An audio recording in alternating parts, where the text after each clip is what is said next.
So I thought I'll take this chance and describe them more systematically, with more detail. If there are some preferences, please ask during the presentation and I can direct it accordingly. Sergey, maybe again, if you have now another file with these details, if it is not identical to the last one, you can maybe share it through through this chat option. I have my presentation notes and papers. Well, I think presentation is enough, yeah, if you just send it. All right, you'd like me to send it now? Yes, it's easier because sometimes you need to look at the previous part of the talk to revive something, and yeah, if you send it to chat and then just continue.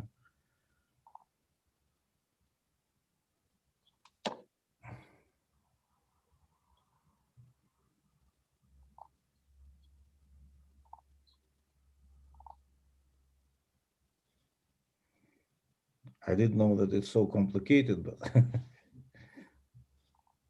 almost there.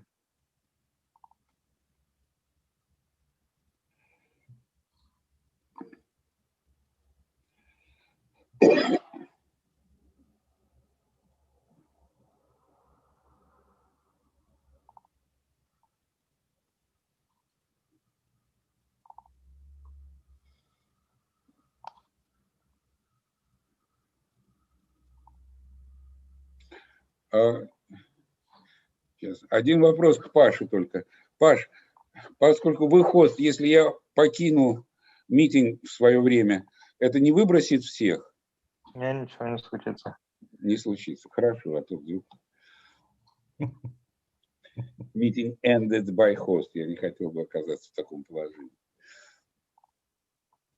All right, I think I shared it. Can you see it in the chat? yes, thank you. It's okay. No, great. So, right. So let me start first with quick comments about the main equations that appear.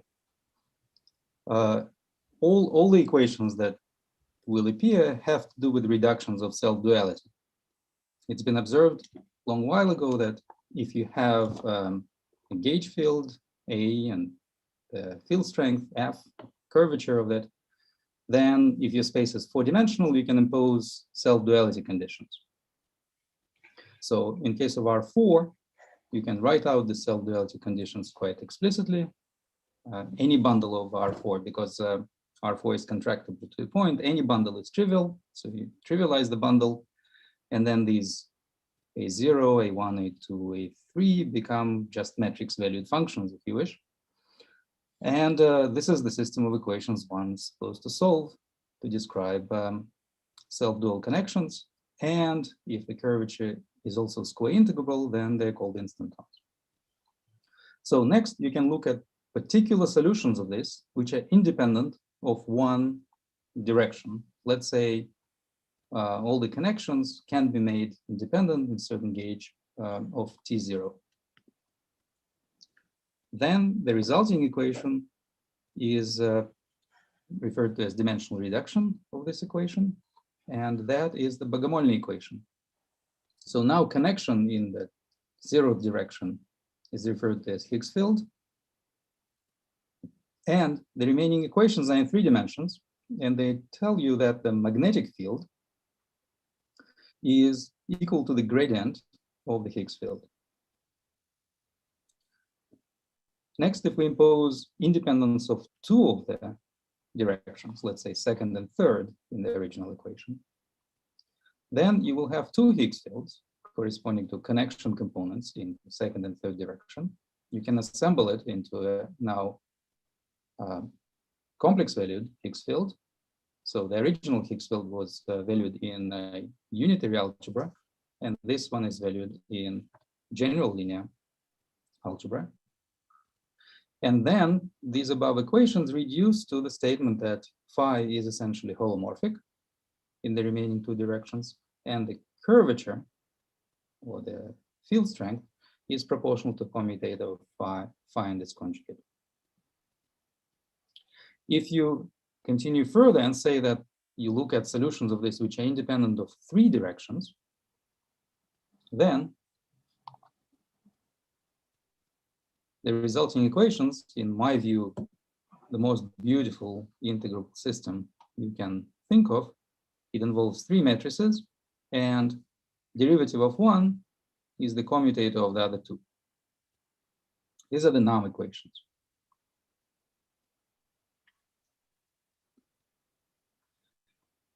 Another amazing fact is that, well, so far this was just reduction, but a miraculous fact in my mind is that solutions of these equations are actually related, and they're related by some sort of Fourier transform. In this context, ADHM transform relates matrices. Can you move the screen up a little bit up? Because, for example, I don't see the last line on your. Because of these prompts here. No, what is written ADHM equation? I cannot see it. Maybe others, maybe it's my screen. I see. You see, okay, probably. Maybe you have cursor on the bottom panel and at the bottom, and if you move cursor out of this panel, you will see. Good. Okay. No, it's my problem. Don't. All right. So the original version of this transform was discovered by Atiyah, Hitchin, Greenfield, and Manin, and they related an algebraic data, a collection of matrices satisfying algebraic equations, to the instanton solutions. And that is the ADHM construction. NUM generalized this to a setting where now you have an ODE, namely the NUM equations, in 1 dimension, and there's transform relating it to monopoles. Then Szabo studied similar action on Hitchin systems in a very special setting where the curve is just a plane, cylinder. And what I'm going to describe today is some sort of generalization of this whole framework. Seriously, is it known this self-duality transform for Hitchin system on some non-trivial algebraic curve? This Szabo transform. Well, Szabo limited himself to a plane. I know of special cases. I do not know of a general story for a general. So if you consider system as cotangent bundle to the modular space of vector bundles on some algebraic curve, so well, you don't. Yes, actually, I take it back. So if you give up staying in 4 dimensions, then indeed you can construct hyperholomorphic connections on larger dimensional modular spaces. I see. Okay. So what are these larger dimensional modular spaces? This should be, for example, cotangent bundle of the Jacobian variety. I see. So it's through abelianization of Hitchin system, right? This That's right. You use abelianization of Hitchin system to do the twisting. Maybe when I come to this twisting later today, if you ask me this question, then I can put it in more detailed. If I'll be present, okay. But for sure, I will ask you sometime later. Right. So first of all these equations that I mentioned today, I wish I could move this out. All these equations that I mentioned today are intrinsically quaternionic. So let me describe my quaternionic units, E1, E2, E3. They all square to -1. If you multiply 2 of them, you get the third one, and they want to signify it by this diagram. So if you multiply E1 and E2, you follow this diagram, you get E3. But if you multiply E2 and E3, you're going against the arrow, so you'll get -E3. Once you think about it in these terms, then there's also the intriguing generalization of this whole story I'm telling today to octonions. And I have a paper on that containing a conjecture that it's interesting to attack. But in a way, it's this slide which allows one to put it in one framework, which allows more generalizations. So in this view, we think of four-dimensional space as a quaternionic line with a coordinate q given by this quaternion. And the conjugate quaternion simply changes the sign of every quaternionic unit. In particular, quaternions have a two-dimensional representation. I'll call it S, and I'll use it a lot throughout. And for physicists, one of the most convenient representations of quaternions is in terms of Pauli sigma matrices. That's minus I times the sigma matrix. In particular, we can use these quaternions and the connection we have on some bundle. So if you have Hermitian bundle on R4, then you can combine quaternions and this structure to get the Dirac operator. Perhaps it should be called Weil operator because it's purely chiral. So that's D. And its Hermitian conjugate is given here, D dagger. It acts on sections of spin bundle tensored with E. And the main observation is this, that if you look at D dagger D, kind of almost Laplace operator associated with it, then when you expand it, you find that the first term, proportional to identity in quaternions, is the Laplace operator, the rough Laplacian. And all the imaginary parts contain exactly the self-dual components of the connection. So saying that we are looking for self-dual connections is equivalent to saying that the square of Dirac operator is equal to Laplacian. In other words, so Dirac operator itself is quaternionic, but its square is real.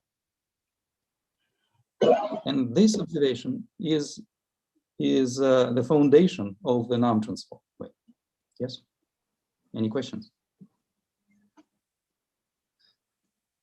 All right. So another interpretation is that if you take imaginary part, quaternionic imaginary part of D dagger D, then what you get is the Hyperkala moment map. So these components are three different components of the Hyperkala moment map. And this is beautifully described in Hitchen's paper on Dirac operator. These are beautiful lectures.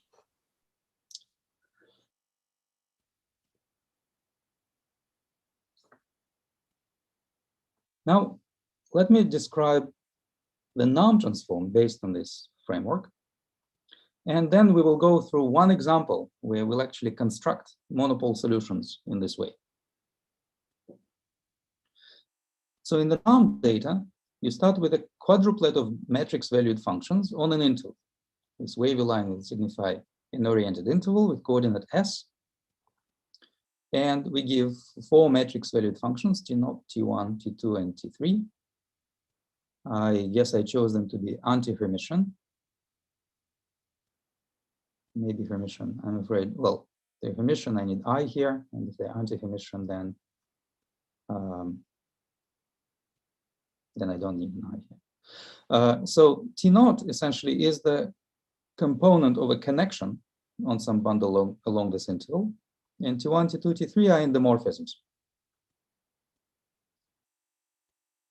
We will impose various conditions on those, but modulo those, if you look at some variation among those, then on the variation delta T, in variation, all these deltas are endomorphisms. They organize themselves nicely into a quaternion.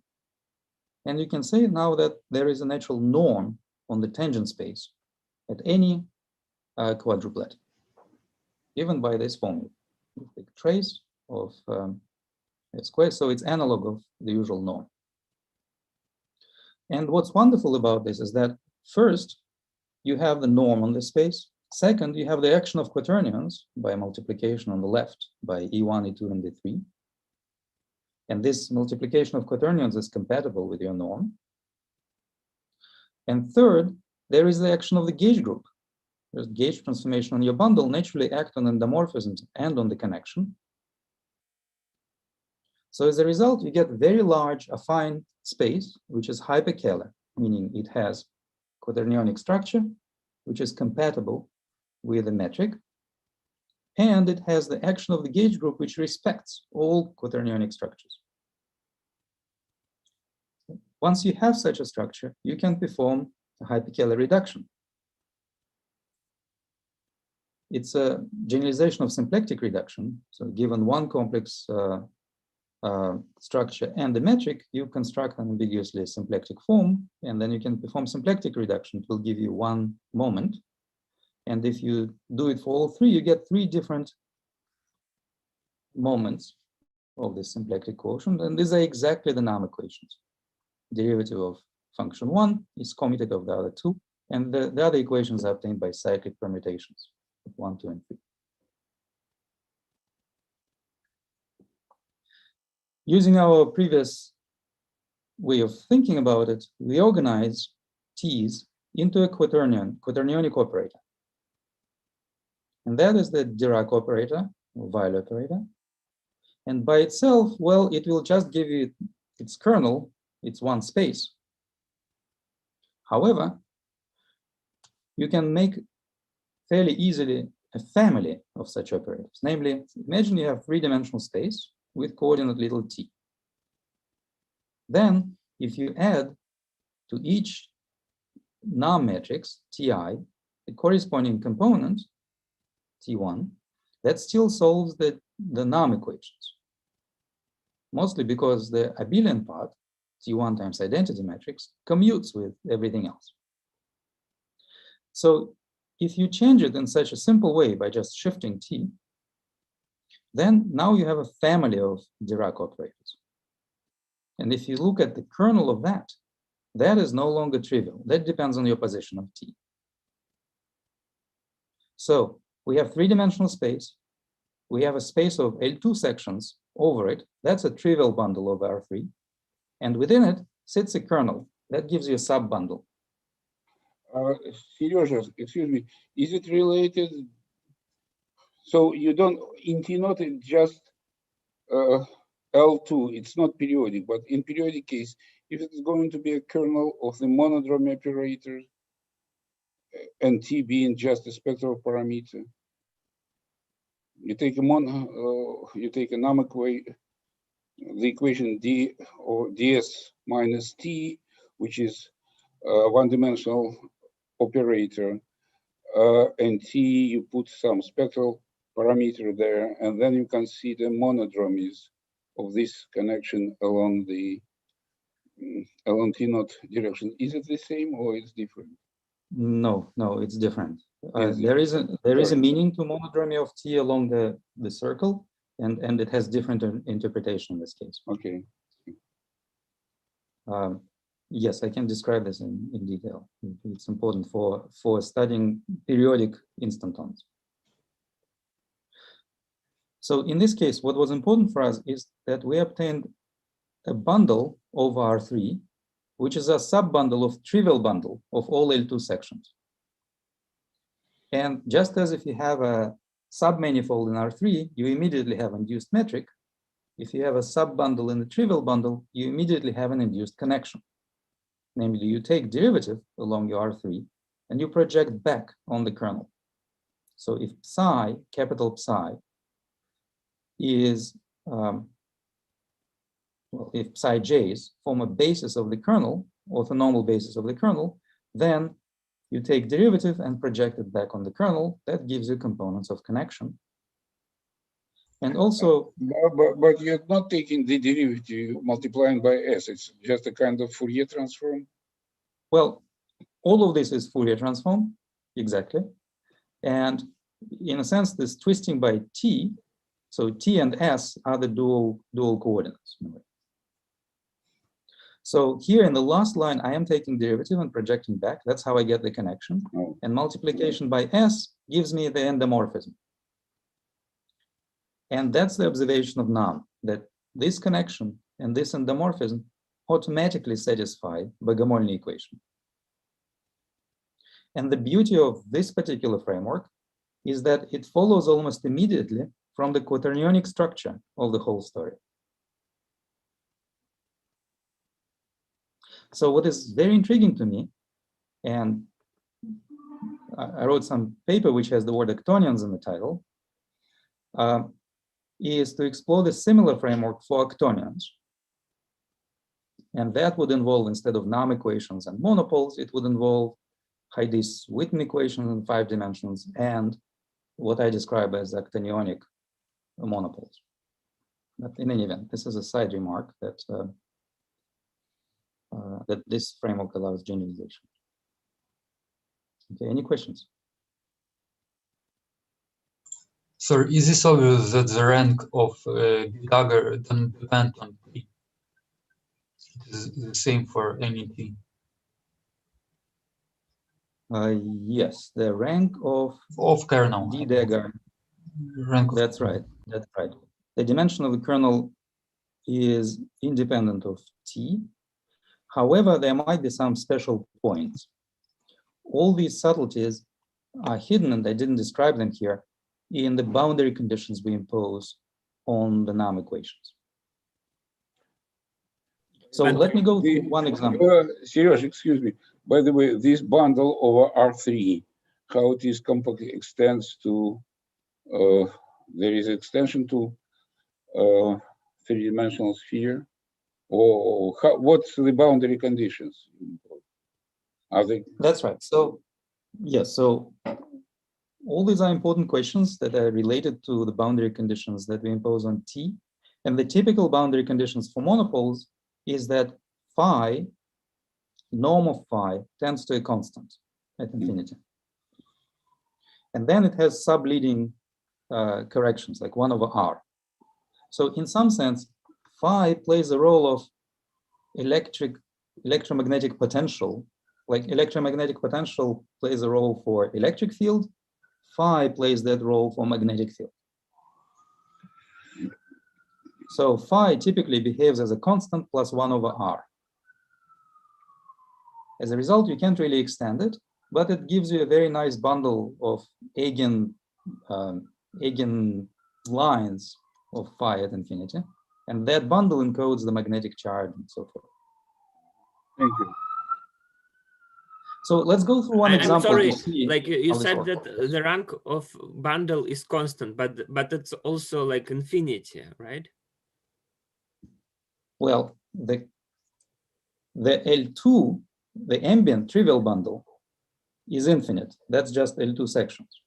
Mm-hmm. But the rank of the kernel of this is equal to the number of lambda points, number of points at which something happens here with multiplicities.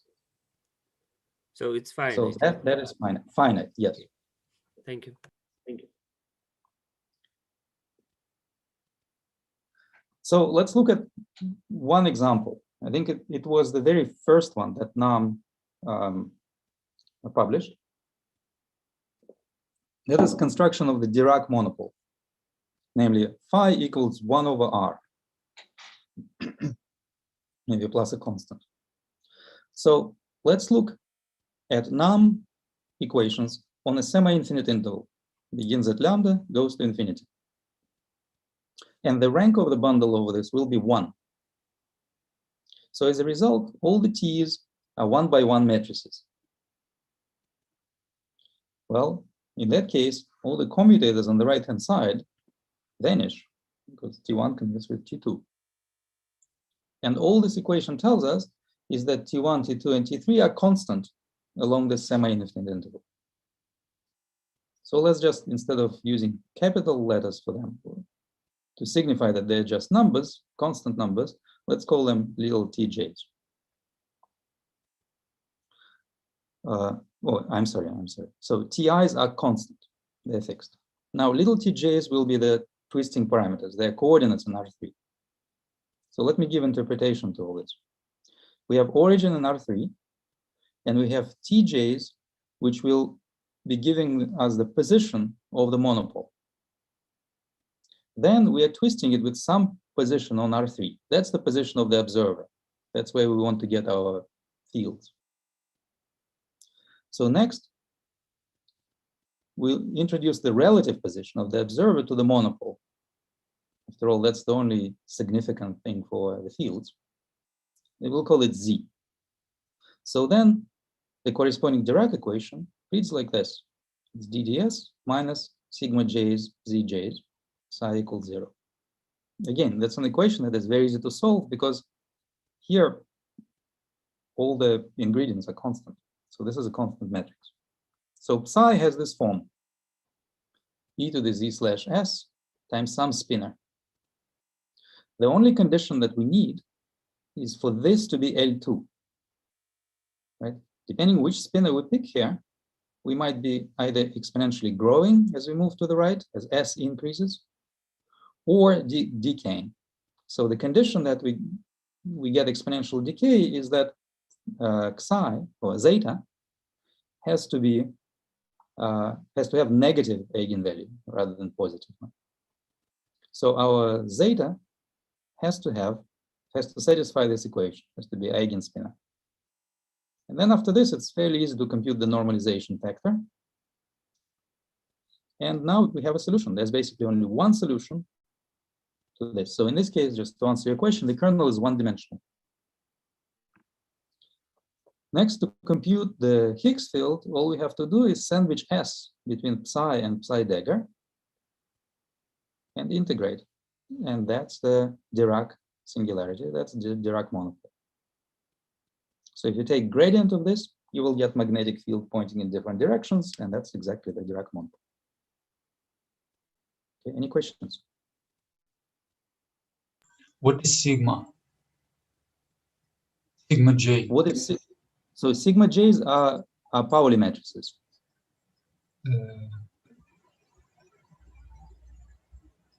So we still, however, we have rank 1, we still solve a 2x2 system, yes? Because so T's were rank 1, and now we tensor them with Pauli matrices. So we essentially have a three-dimensional vector, but now we interpret it as a quaternion, as imaginary quaternion. That's what you have here.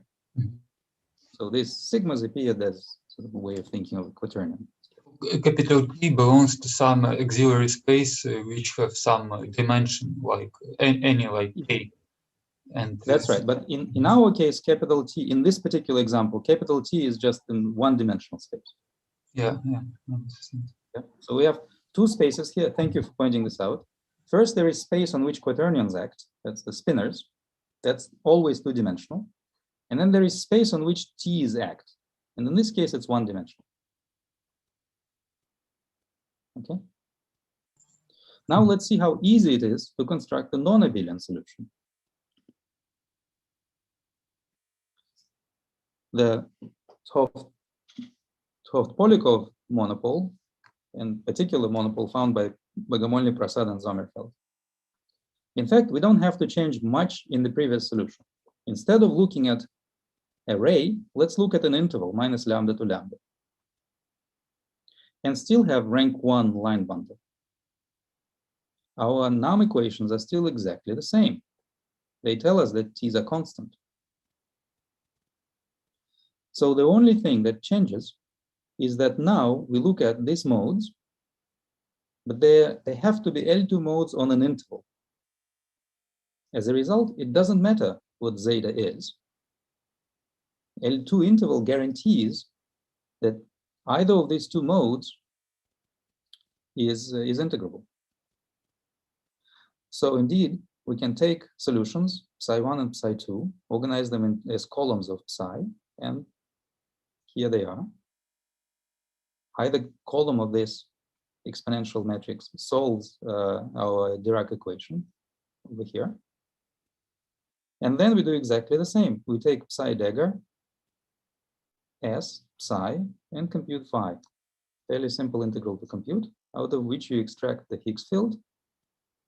And you can explicitly, by differentiating psi, multiplying by psi dagger and integrating, find the connection. So in the abelian case, it's very easy to go through the whole process and extract non-trivial non-abelian solutions. So my goal today is to describe similar procedure for constructing. Yes. Serge, a bit confused. So you say that this non-abelian nature, in a sense, is hidden in the interval, yeah? How you choose the interval to NUM equations. And so That's the right. finite interval gives you this Bogomolny solution, while infinite leads to this singular Exactly. Dirac one, yeah? Exactly. Exactly. So that's a very good point. So the dimension of the Dirac operator is the number of lambda points in the game. And this will persist throughout this talk. This will be the same for this bow story that I'm going to describe. And so to raise the rank, you should add more points on You the can add another lambda point and another lambda point. That's right. And it's easy. That's the point. The rank of t's, which was 1 in this case, the rank of this bundle on which t's act is the number of monopoles. Thank you. Yeah, so it was easy by now, at least. Right, right. Good. Any other questions? Okay. So I used Hyperkala reduction. Let me just mention a little bit about how it works. So first, symplectic reduction. If you have some dynamical system, you have its phase space, and it has a symplectic form and has some vector field on it, such that this vector field respects the symplectic form. Then it has a conserved quantity, mu, called its moment, and it's defined in this way. You take the vector field, feed it into omega. That is a closed one form, and you can write it as d mu. So this mu is the moment map. As you can see, it's defined up to shifts. But once you chose it, you can easily look at the slice where moment map equals to a constant, and then divide that slice by the group generated by this vector field. So the statement is that the resulting quotient is also a symplectic space. In fact, we do it in physics almost all the time when we fix various moments or angular momentum or whatnot. Whenever the system has a symmetry, we use it. So similarly, if your space is hyperkala, it means the following, that you have a metric, you have 3 complex structures, and out of these complex structures, for each complex structure, you can create a symplectic form by simply multiplying one of the vector fields by I before feeding it into the metric. So a metric was symmetric, and as a result, once you multiply one of them by I, this becomes antisymmetric, and this form is closed if the fact that omega is closed is equivalent to saying that I is integrable complex structure. So now, if you have some vector field which respects all 3 complex structures, it's called Hyperkala Isometry, then you have 3 different moment maps for each of the omegas. So now what we do is we take our manifold, which has some quaternionic dimension n, so real dimension 4n. We fix values of 3 moment maps and divide by the group. That's Hyperkala reduction, usually denoted like this. And the statement is that the resulting space is also Hyperkala.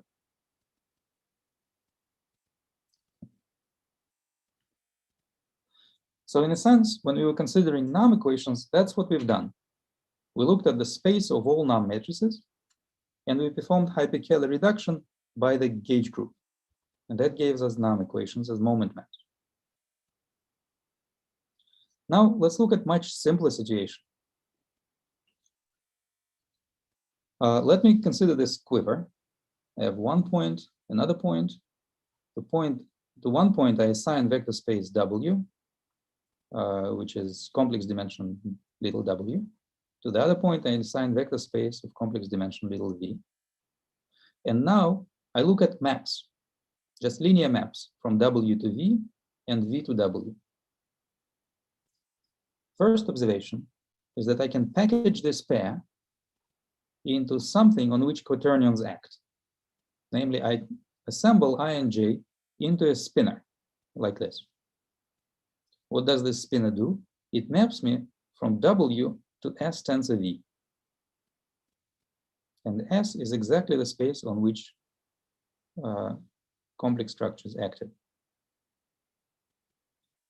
So now I have, if I look at the space of all such maps, such pairs ij, now this space has action of quaternions on it. Moreover, it has the action of a group. In fact, two groups. There is SUV and SUW acting on it. And it has this metric, which is the most straightforward metric to write on this. So we end up with a Hyperkala space with the action of two gauge groups on it. And I guess here's the answer to the previous question of what are those sigma j's. So this is sigma 1, sigma 2, and sigma 3 Pauli matrices. And here I just refreshed of what my complex structures were. So now, by sticking this complex structure into the metric, this metric, I can compute my symplectic forms. So symplectic form omega j is simply trace over W, dq dagger, ej dq. Like it's the above formula, but now we stuck in ej. And now we can perform again Hyperkala reduction. We can act on it by linear transformations on W. This is the action of the gauge group acting at V. It is very convenient to assemble these three symplectic forms into imaginary quaternions. I'll call it omega slash. And it has this simple form. It is trace now of V instead of W of dq dagger. Now, what's written here, if you look at dq dagger, you can think of this as kind of 2 by 2 matrix, block matrix. And what you should do is you should take its traceless part. That's what I call VAC. Because you think of this 2 by 2 block matrix, dq bar, as a large quaternion, and you expand it as a scalar part and imaginary part. Imaginary part is like vector space, so that's the vector part of that quaternion. So now you perform Hyperkala reduction and find the moment map. As far as the action of V is concerned, you get moment map, which is just imaginary part, vector part of QQ decker. So here I've written this definition. If you have any matrix expanded in quaternions, and vector part simply disregards the real component. So it leaves only components with sigma j. Okay, so this is the Hyperkala reduction on space of maps between W and V. And the only action of the group I used here is the action at V. I'd like to emphasize this. Any questions? Is it possible in general position to like bring one of these metrics to some convenient form, like diagonal and then block, and like this specify orbits by some normal forms? Of course, and now as a result, you will get many possibilities, right? So these i's and j's are not necessarily invertible. So there are lots of possibilities. Like I can vanish, or it can be invertible, or it can be, so there are lots of cases here, and that would stratify your space accordingly. And there is some typical case or not? Say again? I mean, is there some typical case or the like largest stratum or something like this?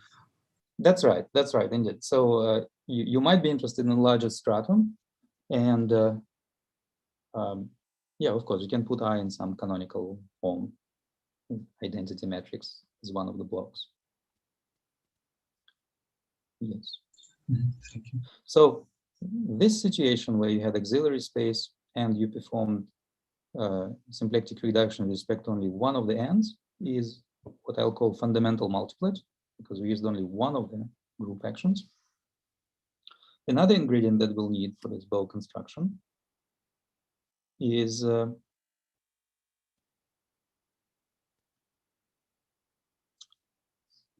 instead of arrows, it involves limbs. Again, we have two different spaces, vector spaces, and we have maps going one way and the other way. So I think of this as a tail, this as a head.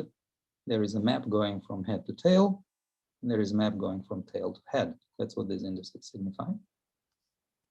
Except now, I'm interested in action of either of these two groups. Well, if you just look at the action of U of a unitary group here at H, then we already have done this exercise.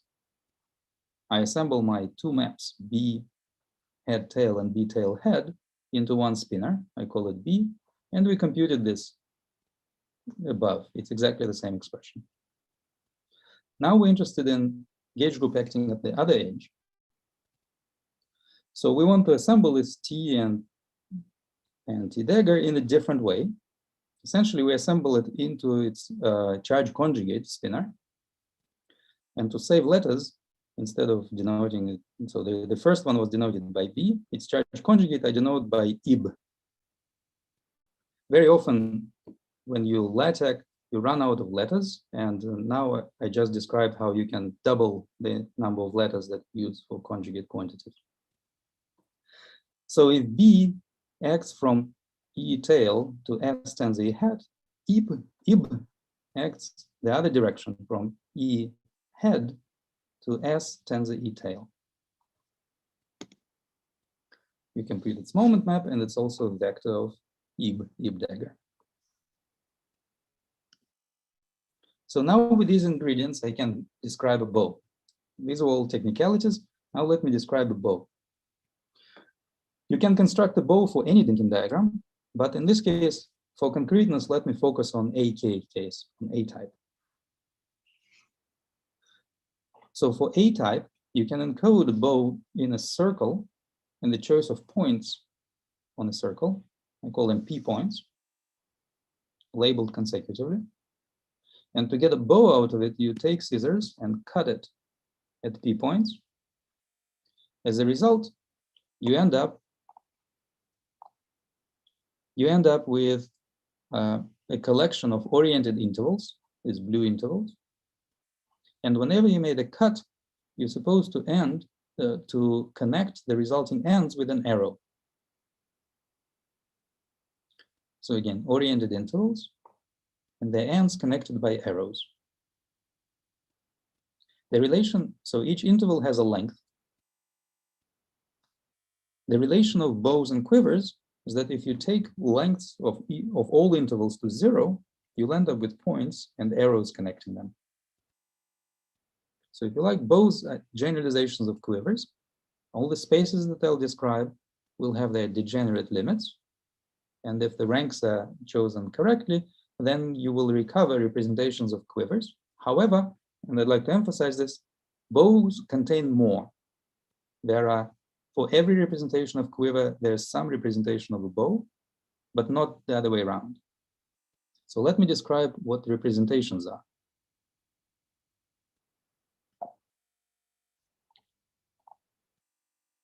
So a representation R of a bow consists of collection of lambda points on these intervals. I can think of placing these lambda points on a circle. Also, it is an integer valued function on a circle, which is locally continuous. So its only discontinuities are at p's and lambdas. So I signified this function by its graph here. And the only role of this R will really be assigning a vector bundle to each subinterval, and R is its rank. So at some of the lambda points, the rank will change, and at some of the lambda points, the rank will not change. If the rank does not change across lambda point, then you also have to assign a vector space W lambda. And if multiplicity of this lambda point is 1, that I'll presume for simplicity for now, then it's just one-dimensional space. In general, the dimension of the space will be equal to multiplicity of the corresponding point. So this is a bow representation. I'm sorry. Is is cardinality of lambda points fixed, or it can be like any number? Yes. Well, it can be any number, but you have to fix it to specify representation. Yes. But like if you fix a bow, then you don't know how many lambda points are. True. That's right. Yeah. If you fix a bow, it doesn't involve any of that. So in a sense, and I'd like to emphasize this point, what the bow achieves is that it combines in itself two Dynkin diagrams. One has to do with the bow, and the other has to do with the representation. In terms of the instantons, if you look at instantons on A-type space, I don't know, let's say D instantons on A-type space, then the bow encodes the space-relevant diagram, the A-type diagram, and its representation encodes the D-type diagram. So a bow is a way of combining two Dynkin diagrams in one structure. In this case, it's fairly concrete. You look at different intervals and arrows between them, and if you want a representation, you also specify these points and ranks. Okay. Sorry, and here on the picture, you have both diagrams of A-type. Yes, correct. Because how I'll be focusing on. I just a bit confused. How can you combine two diagrams of a different type on the same picture? Yes. How you put D above A or something like that? Right. So our last text with Jacques Hurtubise is exactly about D above A.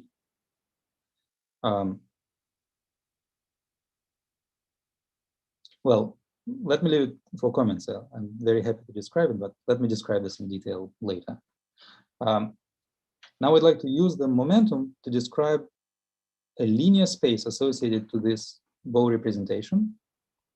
Again, that linear space, that affine space will have Hyperkala structure, and there will be gauge group action on that. And if you perform the reduction, you will get a nice modular space. So first, the affine space associated with the bow representation consists of objects of three kinds.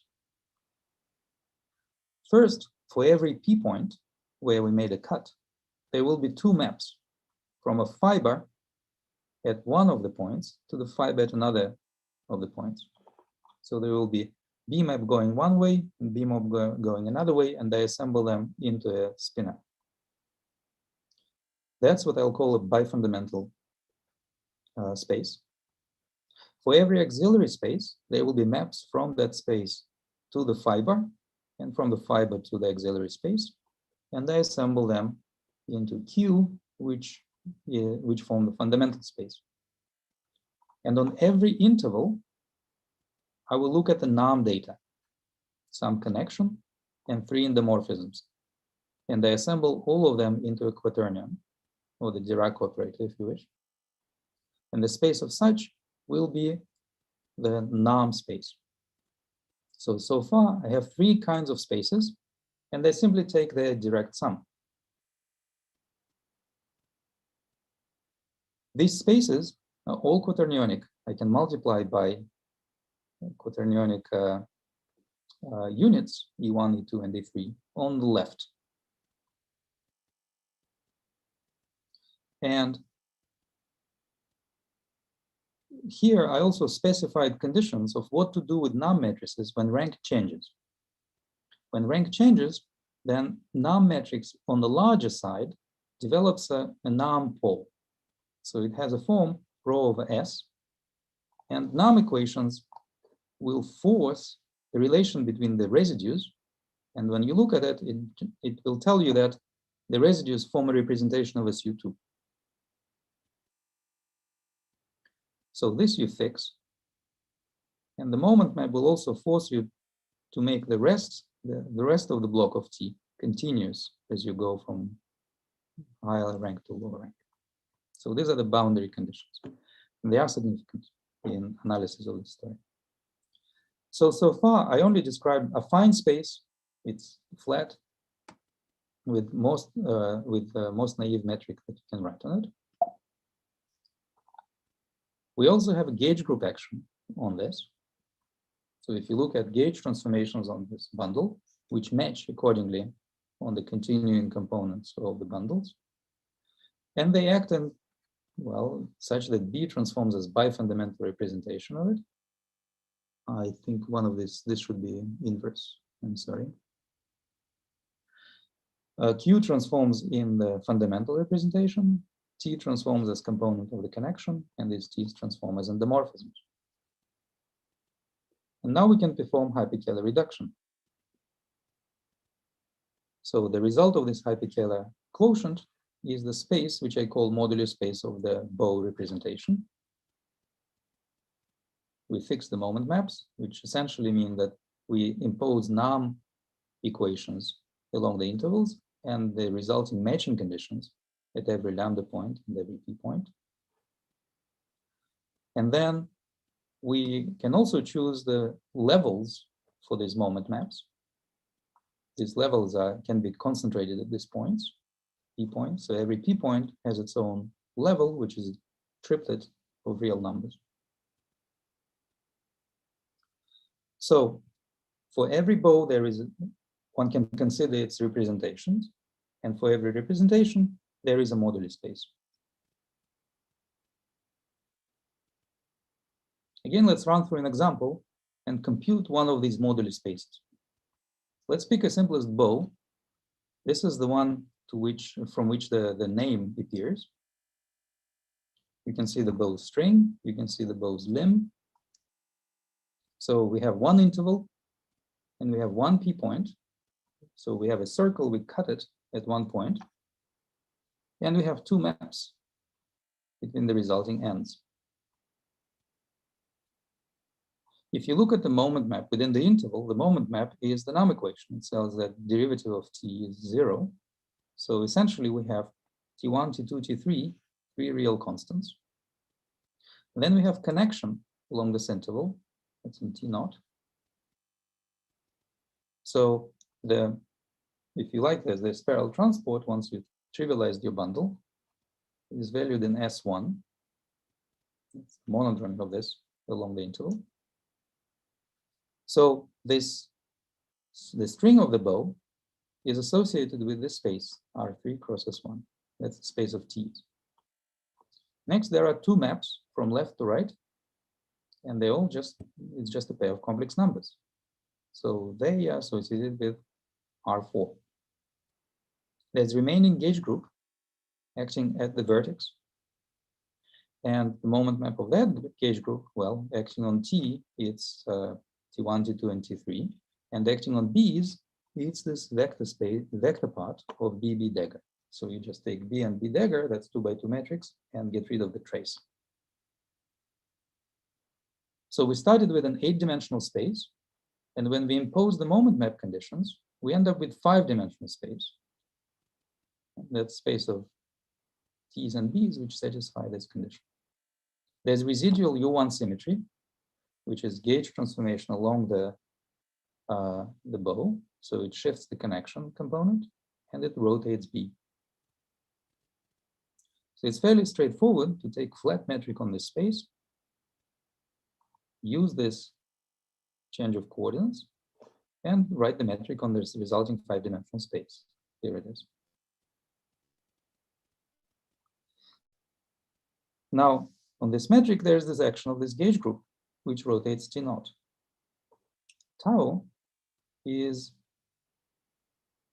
the invariant of this action. It's linear combination of T0 and the phase of B. So now we have to take this 5-dimensional metric and divide by shifts of T0. Conveniently, the square is already complete. So the quotient is right here. And this is the metric on the Taub-NUT space. So we just obtained our first bow modular space. If you have this modular space and the rank is 1, and there are no lambda points, then the moduli space of this bow representation is the Taub-Knot space. Also for free, we obtained a connection on that space. You can think of the level set as being a U1 bundle over the Taub-Knot. This is true for any quotient.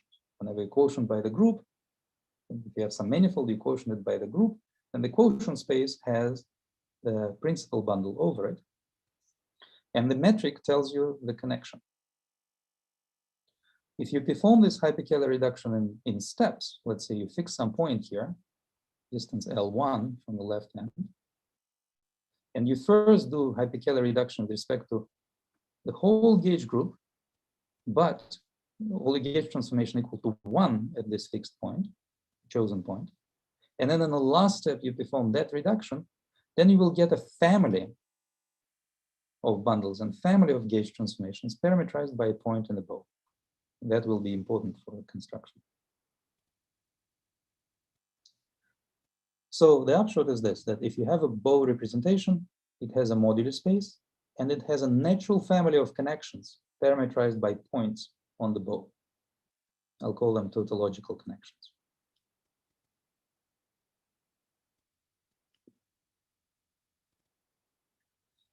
So far I was describing what bows are and what their ingredients are. Now we can use them to solve a problem. The problem we're solving is this. Let's construct all UN instantons on M, which means that we look for self-dual or anti-self-dual curvature, which has finite action.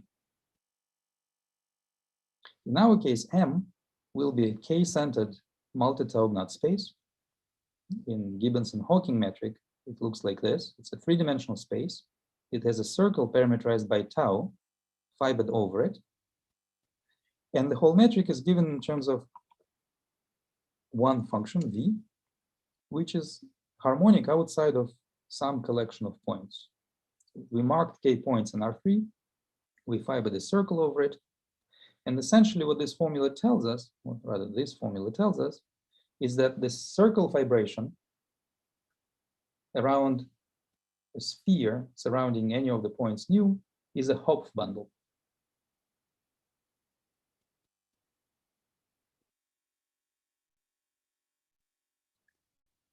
First, this multi-Taub-Knot itself is a modular space of some bow representation. In fact, it's the modular space of the simplest bow representation. If you have this bow, pick a bow representation which has no lambda points and has rank 1 everywhere. The modular space of that is multi-Taub-Knot. In addition, for every point on the bow, we have a connection like that. Let me describe this connection in a little more detail. Last time I described that Taub-Knot, to each knot of the Taub-Knot, we can associate a cigar going to infinity. So in R3, if you take a ray going from a knot to infinity, its pre-image, a generic point of the ray, it's a circle, but as you approach the knot, the circle shrinks to 0 side. So this cigar has a Poincaré dual connection, two form, and this two form is a curvature of this connection. So T sigma is simply distance in R3 to the knot, to nu sigma, and we can write it quite explicitly. So what I am signifying here is that there is a one parameter family of connections on multi-Taub-Knot coming from this bow, and this family, it evolves continuously until you cross some P point. When you cross the P point, then corresponding connection associated with that knot is added to the story. So at every value of S, there is a connection which is power of some line bundle L tensored with a bunch of discrete line bundles, which are each of them associated to this point. So basically, every time you cross the point, you tensor with extra R.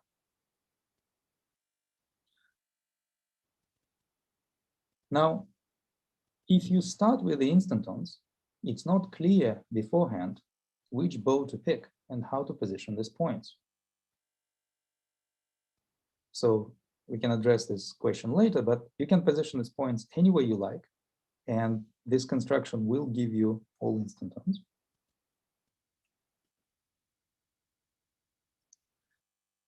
So before we could approach this problem and get the whole construction, as it turns out, there are lots of analytic details that have to be worked out.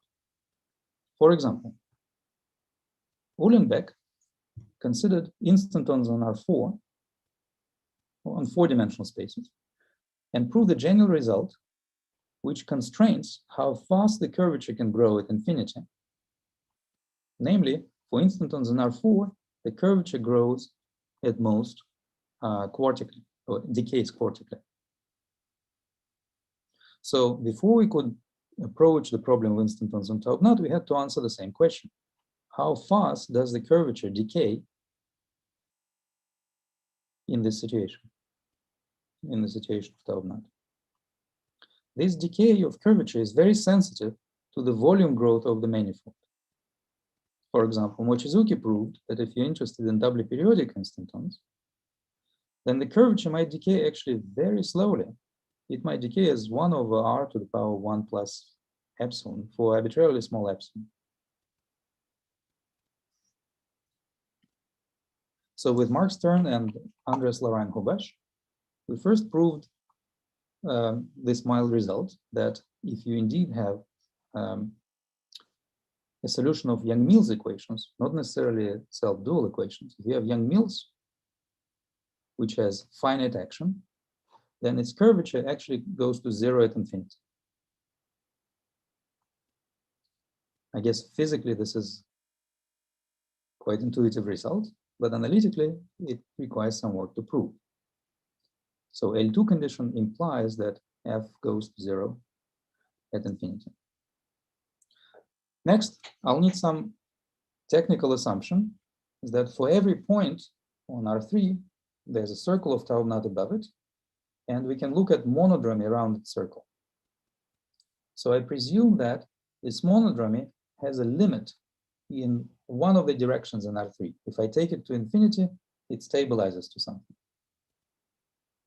So then we prove that first, if it stabilizes along some ray, and eigenvalues of this monodromy have this form, then the curvature decays quadratically. So it's a jump from quartic decay of Uhlenbeck. Second, if it has this condition of generic asymptotic holonomy, if it has some limit in one direction, then it has the same limit in any other direction.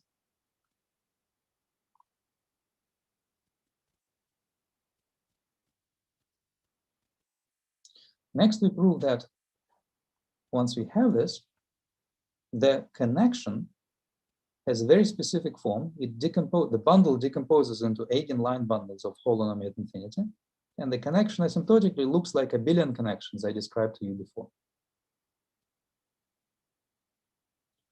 And moreover, if you look at Dirac equation in this background, then harmonic spinors decay exponentially fast unless one of these monodromies is identity, and then they decay quadratically.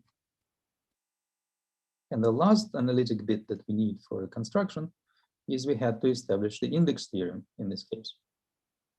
Again, index theorem in principle is beautiful and simple and can be derived many ways, but it's very sensitive to boundary conditions, of course, because we're interested in L2 modes of the Dirac operator. So we computed these modes in terms of the asymptotic conditions, the M's, which I'll call magnetic charges of this instanton, lambdas, which specify value of asymptotic monodromies, and they will exactly correspond to lambda points on the bow, and the integral of the Chern character over the tau knot. So if you look at this result, it's not evident at all that right-hand side is an integer.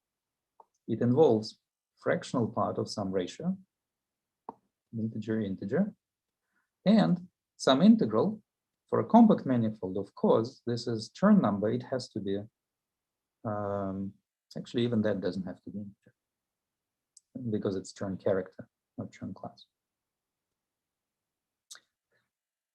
All right, so we have this index, and the important part about this index is if you change one of the lambdas continuously, if it crosses 0, this index changes by the value of mj.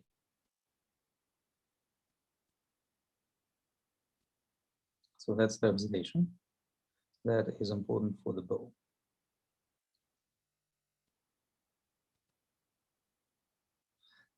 All right, and now I can sketch the whole transform.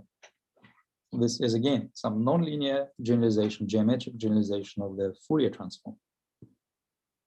If you give me Taub-NUT, then it comes for free with a billion instantons. I can write them explicitly. And another one, so each of them is associated with a NUT. And there's another one, which is a continuous family. I can put any value in front, in S. So I organize them into a family. So that required me choosing some positions P sigma, and I move along, changing value of S. And whenever S crosses P, then I add corresponding abelian instanton associated with a NUT. So now, if you give me an instanton on Taub-NUT space, we'll call it A, I can twist it. I can take this instanton connection and add this abelian family to it. This is also an instanton, namely because this was purely abelian, completely commutes with A, so they don't interfere with each other. And this is an instanton on a bundle E tensored with this family of line bundles. This gives me a family of Dirac operators, and I can look at its kernel.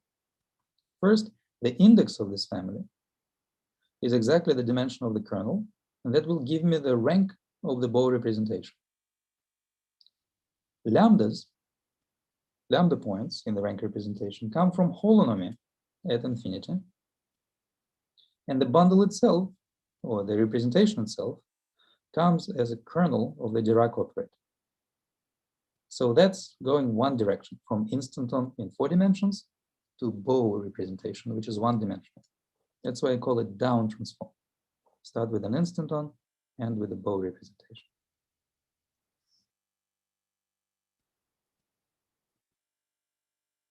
In fact, we get even more.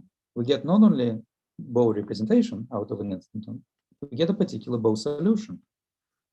So you gave me an instanton, I made a family out of it.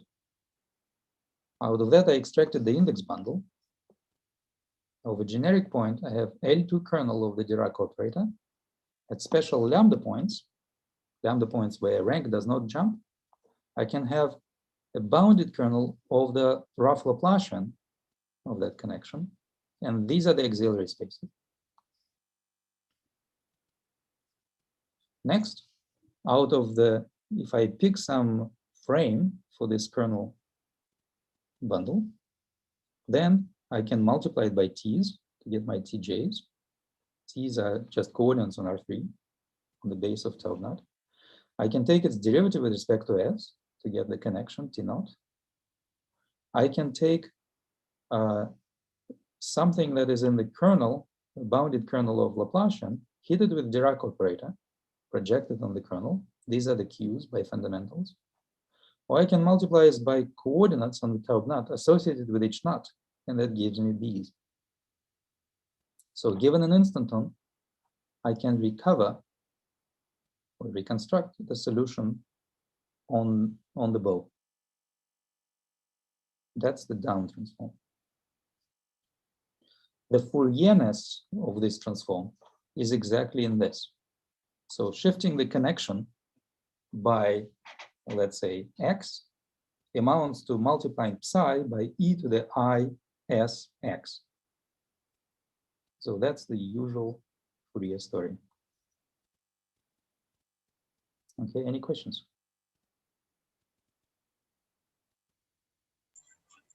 So probably I'm completely lost. What is S now? if you say about solution to about Instanton in 4 dimensions, where is S? Yes, so first I look at the space itself. Let's look at R3 cross S1 first. Okay. If I have R3 cross S1 with coordinates T on R3 and coordinate phi along the circle, I can look at the connection S d phi for any S. Mm-hmm. So it is some additional parameter, yeah? Well, so it's a connection on the Taub-Knot.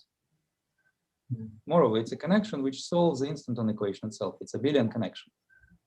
So AS is a family of abelian instantons that I constructed. So probably you can show S on some previous slide, yes? Yes. So I take this, so I had different types of connections. Mm-hmm. I have this one, and this connection has no flux through any of the cigars. As a result, it is unconstrained by any topology. I can multiply it by any S, it's still a good connection. Mm-hmm. But for this... So you say that for R3 times S1, only this connection remains, yeah? That's it, yes. Mm-hmm. That's right. So for R3 cross S1, there is only S d phi. And that's what you should twist with.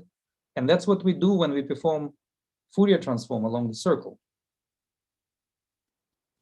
Right? If you take some function in a circle, f of phi, you multiply it by e to the is x, transforming from is phi. And you can view it as a solution of equation d d phi minus s. That's what this family achieves. Mm-hmm. Okay, so the bow arises, if you like, bow is a way to dress that family into this whole representation.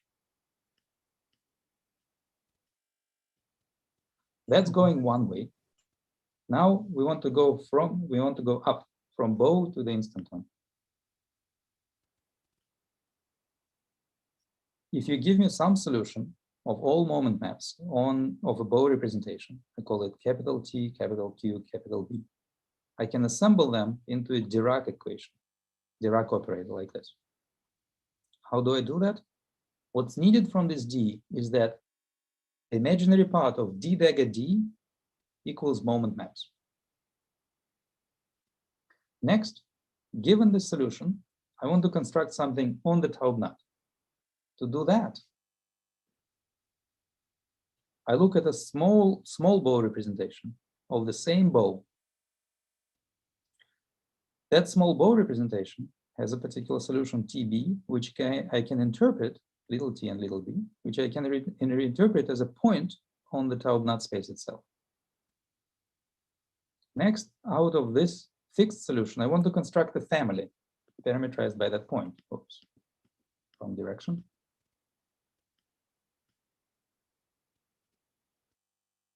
So I take these two representations, small representation, which is green, and the fixed large representation, which is blue, and I combine the Dirac operators like this. If you're careful, you should also take, so you take a bundle of the large representation, E, bundle of the small representation, little e, and you have to put little star here. This has to do with the fact that when you perform Fourier transform in one direction, then you multiply by e to the I xp. But if you go the other direction, you multiply by e to the minus I xp. So you have to look at conjugate bundle of small bow representation. You look at the kernel of this, that gives you a family over the Taub-Knot, and you project the natural family that you started with, that came from small bow, onto the kernel, and that gives you the instanton. So here on the right-hand side, there's also quite a bit of analytical work that has to be done.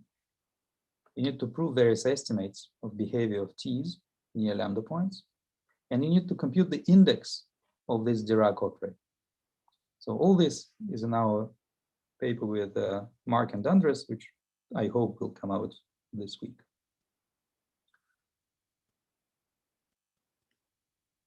So the main statement of all this, to make a long story short, is that this transform up and down transforms amount to the following statement, that they're not just maps, one-to-one maps, they are isometries of modular spaces of instantons and modular spaces of bow representations.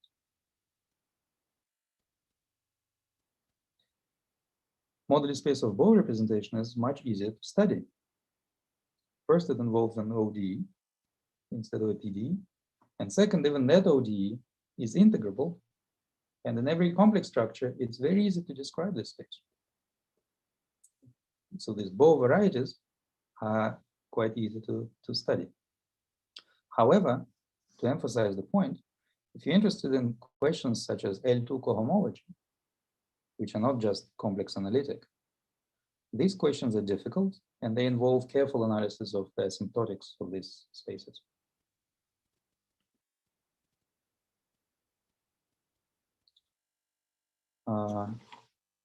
How am I doing on time? Well, how much do you need? So I think, in principle, you have still a lot of time, but I have some feeling that maybe we are a bit lost already, and using the whole storage of time you have will not be so effective. So how much do you need for? Well, maybe let me round this up with just a fun illustration of how this can be used concretely. Yeah. I think that would be mostly useful now, because yeah, maybe just in a couple of minutes I can describe this setup. So in his master's thesis, Kronheimer made this observation. If you have an instanton on Taub-Nut, which is invariant under rotations of the Taub-Nut circle, then you can write it in this form.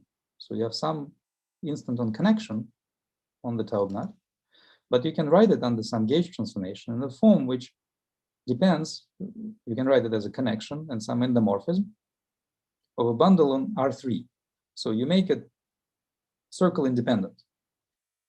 Then this A and phi satisfies Bogomolny equation. And at the nuts, it has Dirac singularities. And the charges of these Dirac singularities have to do with how this circle action acted on the phi by the fixed point.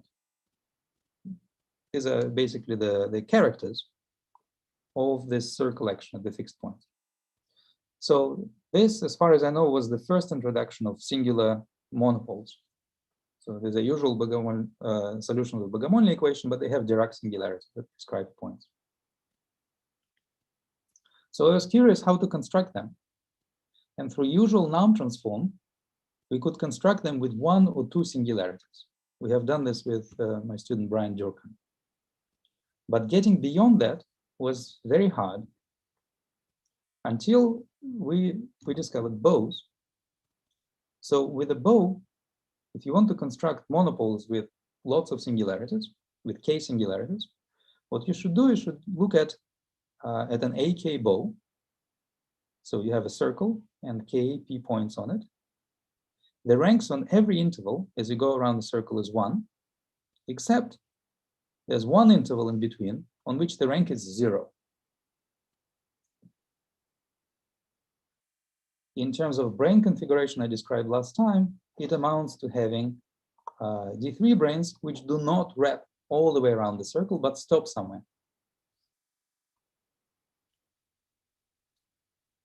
So now we can go through this usual machinery. I already described in the beginning that if the rank of T is 1, it's very easy to solve. T is just a constant on each interval, and they satisfy various matching conditions. So we can explicitly construct those T's and corresponding B's and Q's if needed. Now we can explicitly solve this Dirac equation and match the points, and we can explicitly compute the connection. We went through this with my student at the time, Chris Blair. And to my surprise, so we found that solution. You twist it, you look at the twisted operator, go through this whole process. We found a solution, and to my surprise, it was fairly compact. So the Higgs field of a monopole with k singularities, which are positioned at these points nu sigma, has a form which is reminiscent of the VPS monopole, with slight shift here in the cotangent. So the usual VPS monopole doesn't have this term and doesn't have this angle. So it changes its shape as you move around. The closer you are to singularity, the smaller the monopole becomes. And there are various dipoles between the monopole and the singularity.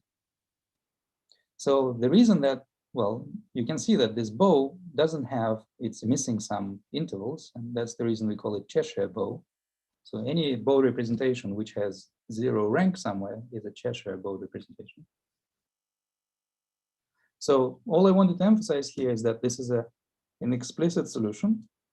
And from this solution, one can verify a number of predictions of electric magnetic duality. For example, in electric magnetic duality, on the one side, we know that quarks can be connected by a QCD string. Electromagnetic dual of this takes quark into a Dirac monopole. But then, what can screen the Dirac monopole? What kind of defect or object can you have? The first guess is that maybe you can have 't Hooft-Polyakov monopole. It has the opposite charge, and that might screen it. But intuitively, and some people argue this cannot happen because Dirac singularity is very sharp. It's point-like singularity with very sharp and large field next to it. While Hooft-Polyakov monopole is kind of soft and fluffy. It is wide and smooth solution. So looking at this solution with Brian Durkin, we discovered that if you take VPS monopole and start moving it closer to singularity, which has the same charge, then the whole energy of the monopole concentrates in smaller and smaller region, and in the limit, it develops the singularity, which exactly cancels the singularity of the monopole. So indeed, smooth monopole can screen the singularity if the charges are right. And one can see it from analyzing these explicit solutions. So let me conclude.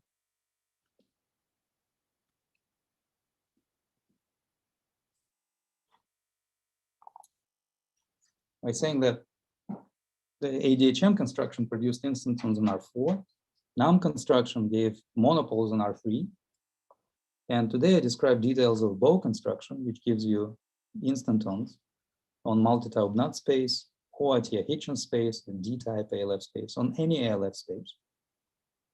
In my previous talk, I mentioned that there is continuation of this, and there is notion of slings and monowalls, which generalize quivers even further, and they give instantons on ALG and ALH type of hyperkala spaces.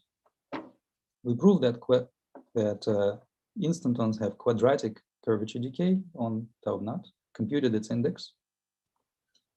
We computed index of the Dirac operator on the bow, which allows us to perform the up transform.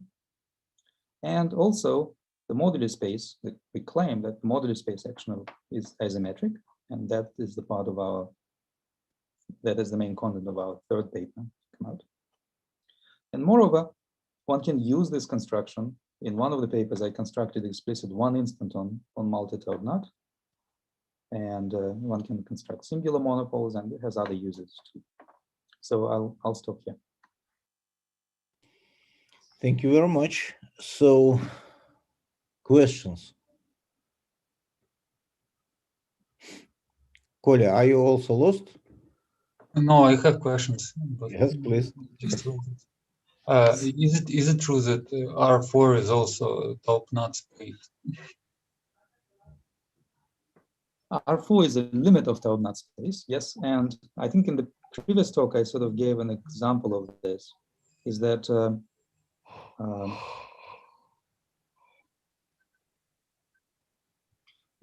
is that R4 can simply be written in radial coordinates. So if you have R4, you think of it as quaternion cube. But also, you can perform the rotation. So think of R4 as two complex planes. You can rotate both planes with the same angle tau, like that. Then if you perform the quotient with respect to that tau, you'll end up with R3. And at the middle of that R3, there will be that fixed point. So the usual flat metric on R4 written in these coordinates looks like this. So R4 in radial coordinates looks like tau naught, except the circle of tau naught grows very large at infinity, doesn't stabilize. The only difference between R4 and tau naught is this little constant. So we have to get usual DHM construction in some limit from bow variety, yes? Yes, absolutely. If you take bow, and shrink all the intervals, you will recover ADHM. And probably you can show on some picture how to see Giesecke quiver from bow quiver, yes? That is exactly the limit of the bow when you shrink the intervals. What I should emphasize is that if the rank along each interval does not change, then indeed there is a limit, and the limit of bow representation will be quiver representation. But if the rank does change, then it's something different. And what it means is that the resulting connection in this limit will not be, it was L2 on tau naught, but it will not be L2 on R4. Because of singularities? It will not give a solution in the limit, yeah? So it will give a solution of self-duality, but the integral of the square with curvature will not converge. And where are the normalizable solutions? How you lost them, or I missed? As I understand, the normalizable solution arise from the previous case. If as Sergey said, if the rank doesn't change. Yeah. It's not that you change the solution in a way, you change the metric. And in the new metric, it's no longer L2. And probably you can just show us on some slide where the bow is drawn, how to see, because I still don't understand how to see Giesecke shrinking intervals, just in picture. Do you have a corresponding picture? Yeah, probably on some picture from presentation.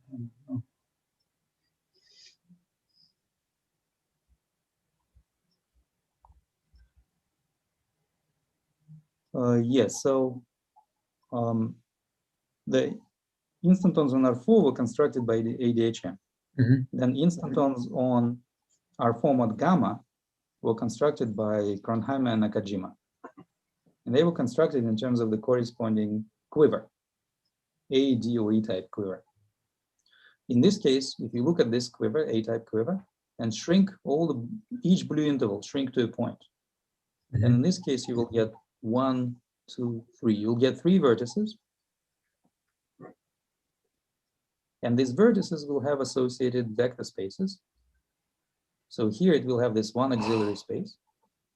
However, the limit of representation is not a quiver representation because ranks change. So it's something more complicated. And in fact, I think Nakajima was working it out. It may have been already published as a result, that you have to associate something more intricate than just a vector space to each vertex of the quiver. You have to associate some flag variety. So that's the limit, the quiver limit of the bow. So this is not a Giesecke representation, yes, but some other. That's right. That's Kronheimer and Nakajima representation. Okay. Sorry, probably this is the point. And another question: am I understand right and remember from your previous talk that the these spaces, Taub-Nut spaces, are gravitational instantons. Yes. That's right. That's right. So in fact, the modular problem which is solved is a problem of constructing like instantons, gauge instantons on gravitational instantons. Yes. Exactly. Exactly. That's So right. there must be some unifying geometry which unifies like connection, virtual connection and connection in vector bundle. Yes. Yes. Yes. Some This is unifying very. equation. This is very. That's right. This is very pertinent comment. In fact, given the bow representation in terms of a circle with p points and lambda points, you can switch the role of lambda points and p points. This will interchange the gauge theory and geometry roles. Mm-hmm. Yeah. And what is intriguing is that there is some connection between L2 cohomology of relevant modular spaces. And this is another manifestation of level rank duality. So when sorting out through these bows, I was astonished to find exactly the same diagram in Igor Frankel's paper from long, long ago about level rank duality. Mm-hmm. And that's exactly what you said. It's changing the role of Young-Mills and curvature and gravity.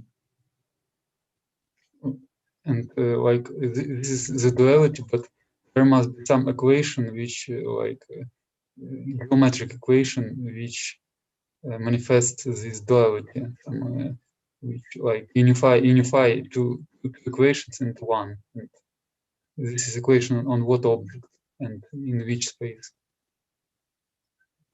Well, that I do not know. Okay. Thank you.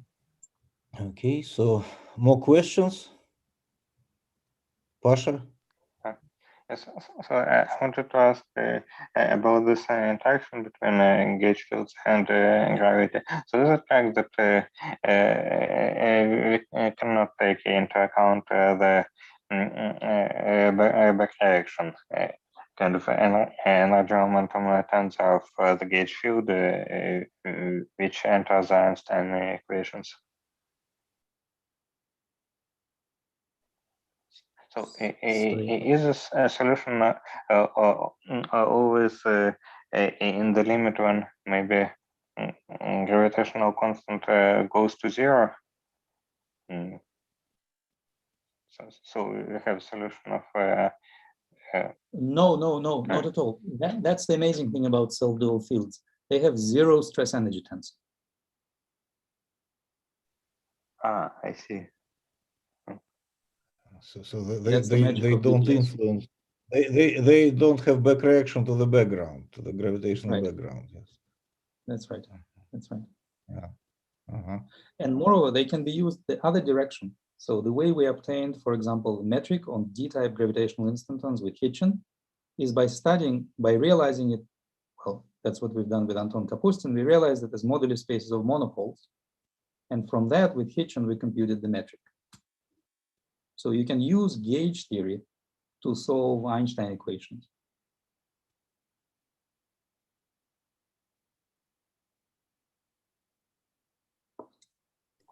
Okay. So any more questions?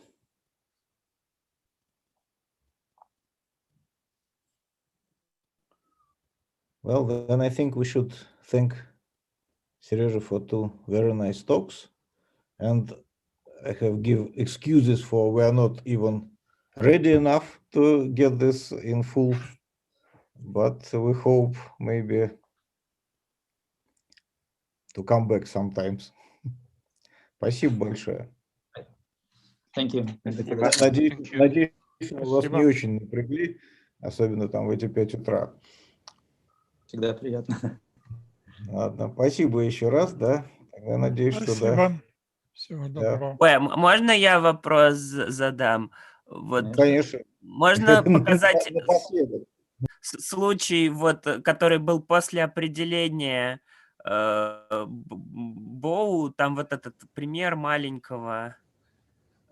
Вот я просто не очень понял, что происходит, а вот хотя бы на этом примере вот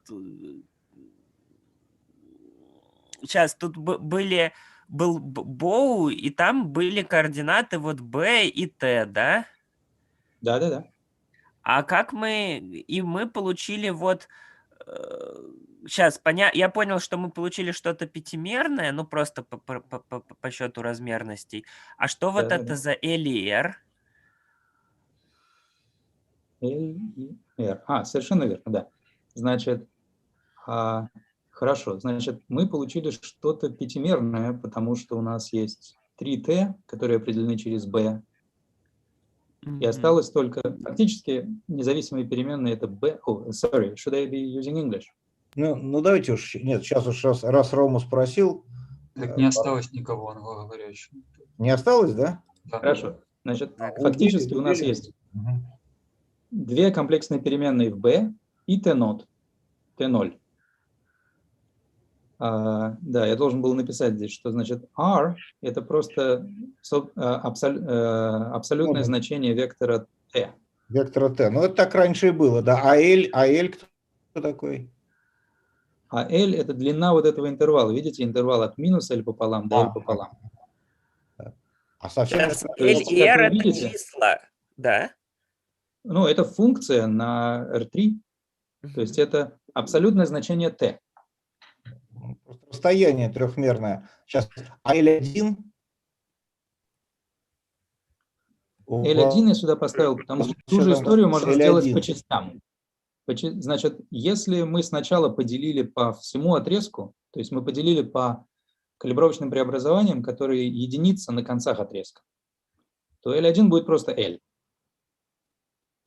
Интересно, история начинается, то есть я хотел подчеркнуть, что у меня целое семейство таких связностей. Можно сделать это по частям, можно выбрать здесь какую-то точку с координатой L1 и сначала поделить по калибровочным преобразованиям, которые единица здесь и в L1, и здесь поделить по калибровочным преобразованиям единица здесь в L1. Потом поделить по калибровочным группам в этих точках, и останется последний шаг, где мы делим по U1, который сидит в точке в L1. Тогда у нас возникнет не только метрика, но еще и связность. И эта связность параметризуется тем, в какой точке мы выбрали нашу последнюю редукцию по U1. То есть это... Я прошу прощения, но я уже что-то ничего не понимаю. А сейчас у нас в этом, даже в этом... L1 это типа S, который вот до этого Да, это какой-то S, который мы выделили. Который помножается прямо на эту связность, да? Да. Сейчас, а у нас даже в этом примере на отрезке куча точек? Совершенно верно. То есть у нас есть большой выбор того, в каком порядке мы делим. То есть мы можем выбрать совершенно любую точку и следить за тем, что происходит со слоем в этой точке, когда мы делим. В результате получится расслоение. То есть над таубнатом есть целое семейство расслоений, оно параметризовано этими точками. Давайте так сделаем. Возьмем группу.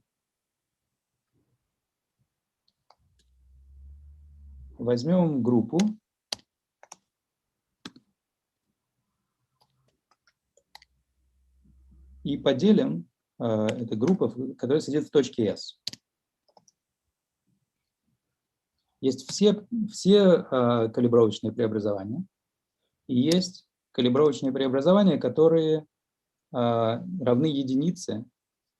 Нет, я не в этом порядке написал. Возьмем калибровочные преобразования, которые состоят из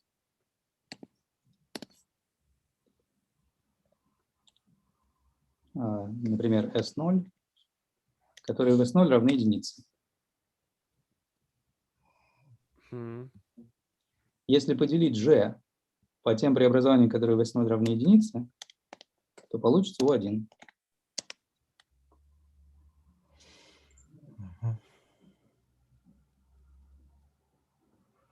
Да, то есть возьмем какую-то группу, которая в данной точке единица, и поделим по ней. А в самом последнем шаге поделим по U1, сидящей в этой точке, по отношению уже и этой группы. тогда получится действительно целое семейство этих расслоений.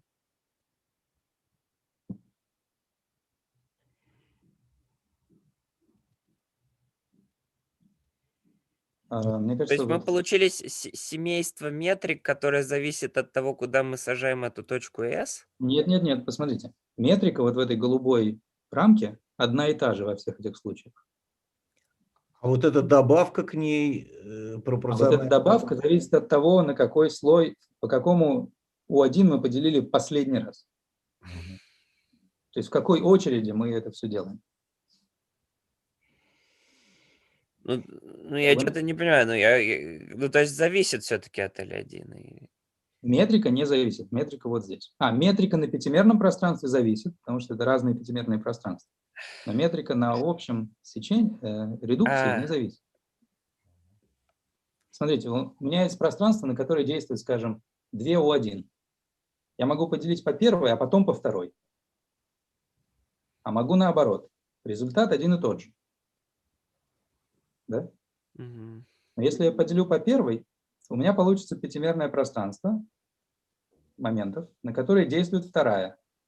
И это будет U1 принципиальное расслоение, связанное со второй группой. А можно это сделать в другом порядке. Тогда у меня будет другое принципиальное расслоение, соответствующее первой группе. И это то, что мы делаем. Мы делаем одну и ту же редукцию, но в разном порядке.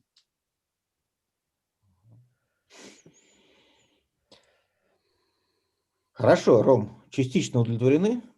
Сейчас, ну я, если честно, не понял ответ.